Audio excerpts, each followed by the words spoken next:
Greetings, beloved. I'm Reverend Kim Wood, the conference minister serving the Southeast Conference of the United Church of Christ. I have brown, chin-length wavy hair, an oval face, blue eyes, and I'm wearing red wire-rimmed glasses. I'm wearing a black baggy sweater with a black and white fringed scarf around my neck, and I also have silver hooped earrings. You'll find me sitting in front of a white brick wall with a plant off to my side. I am delighted to be with you today for the first of our series of Monday Lenten meditations. Conference staff and leadership will offer video messages that will include thoughts about our collective ministry as the Southeast Conference and reflections on Lent.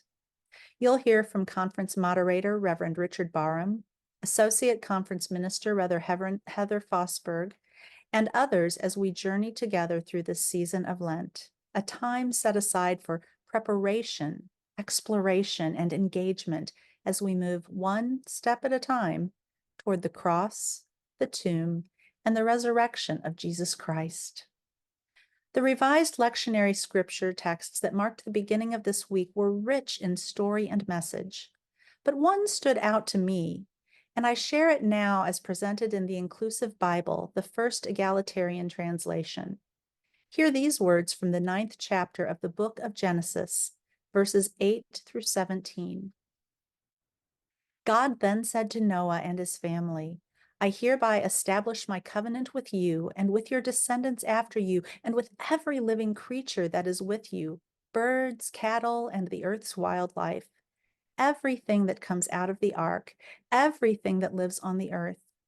I hereby establish my covenant with you. All flesh will never again be swept away by the waters of the flood. Never again will a flood destroy all the earth. God said, Here is the sign of the covenant between you and every living creature for ageless generations. I set my bow in the clouds, and it will be a sign of the covenant between me and the earth. When I bring clouds over the earth, my bow will appear in the clouds. Then I will remember the covenant that is between me and you and every kind of living creature, and never again will the waters become a flood to destroy all flesh. Whenever my bow appears in the clouds, I will see it and remember the everlasting covenant between God and every living creature on the earth. God said to Noah, This is the sign of the covenant that I have established between me and all living creatures on the earth. As a child, I loved rainbows. Their bold hues across the sky when the sun peeked out from the clouds were reason to beseech my parents to stop the car alongside the road so I could get a better glimpse of the misty brilliance that God had used to shatter the grayness of the rainy skies. I still stop. You can probably find 100 photos of rainbows on my phone as I've tried again and again to capture this striking reminder of God's eternal covenant with all the earth. In my adult years, the meaning of God's rainbow has become more expansive as it reminds me that God's covenant with us includes God creating every person as a divine reflection of God, yet each beautiful and beloved in their unique presentation of self to humanity. The rainbow has been a symbol of cooperation and peace. The Rainbow Coalition, founded in Chicago by Fred Hampton, William Preacherman Fesperman, and Jose Chacha Jimenez, was an anti-racist, multicultural movement focused on getting rid of racial and cultural discrimination. And of course, the rainbow flag, first designed by artist Gilbert Baker, is a symbol of pride for the LGBTQ plus community. In both, the rainbow is a continued call to God's covenant that we live respectfully and compassionately in community and unity together. Together, the Southeast Conference lives as a covenant community in many ways.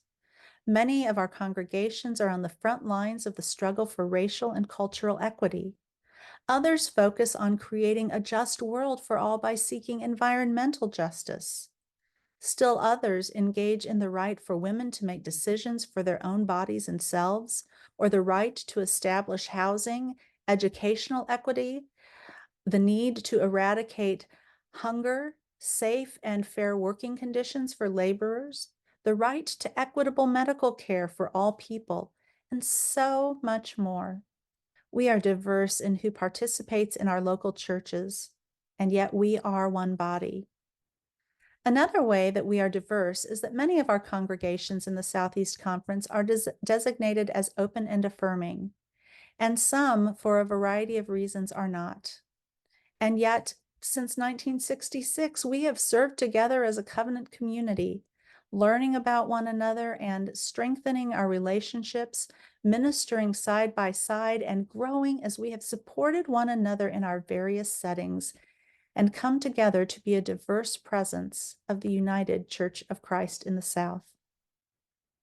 In 2021, the Southeast Conference Board of Directors called for us to create a process for the Southeast Conference to explore becoming an open and affirming conference. Much discernment went into that mandate and the preparation that has ensued. This spring, we will enter into a process of education, exploration, and dialogue about becoming an ONA conference of the United Church of Christ, more about which you will hear during Lent. Let me be clear. This is a period of discernment when we will honor God's covenant with all humanity by exploring how we, as an entity made up of many parts, but still one body, can honor the diversity of who God has created us to be while living in mutual care and ministry. This is not an action to require every local congregation to become open and affirming.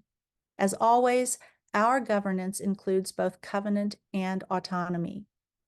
But this is an opportunity for us to identify and live into our call to collaborate and live under one tent, different in our ministries, and yet called into community by Jesus, that we may all be one. This may not be an easy journey, but we have Christ before us, guiding our way. And there is no doubt, I'm sure, that his footsteps that we're following now, the ones he took toward Jerusalem and the cross, were harder than we can probably ever fully understand.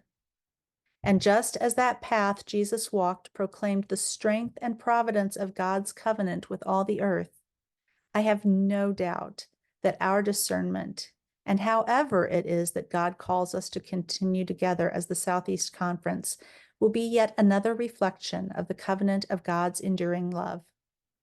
As part of your Lenten practices this year, I'm asking that you include all of us together as the Southeast Conference in your prayers. We are being called to great and perhaps difficult things. One body, one God, one love.